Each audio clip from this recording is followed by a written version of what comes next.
Australia has joined the US, Britain, Japan and other nations in signing an international statement calling for an immediate end to Houthi attacks on vessels in the Red Sea that says if they don't, there will be consequences. The US and other allied warships are there defending against those terrorist attacks. Do you think Australia not sending a warship to the region after joining that strong statement was like saying, hey, stop that or else, and then leaving it up to someone else to make good on those threats? Oh, absolutely. It makes us look like a paper tiger. I mean, you know, the Houthis are not going to be stopped from their attacks on commercial shipping by statements or by press conferences or by media releases.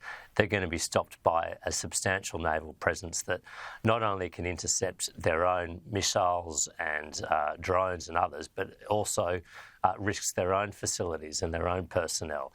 And that's the modest request that the United States made of Australia, was to contribute to an international task force in a theatre of operations where we have a long history and a proud history of making a contribution, and we've squibbed it. And to make the obvious point here, I mean, this might just sound like an international issue, but it's having significant and will have significant domestic ramifications. I mean, the cost of moving a 40-foot container from Rotterdam to Singapore has basically doubled as a result of the de facto closure of the Red Sea and the Suez Canal. Now, Australian consumers end up paying for that.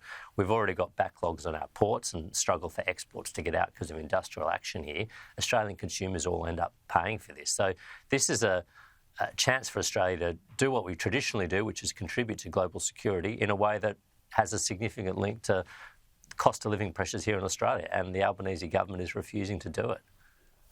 And just finally, just back home, DP World Australia, Australia's second largest ports operator, says ongoing industrial action has stalled about 44,000 containers and a backlog could take up to 8 weeks to clear.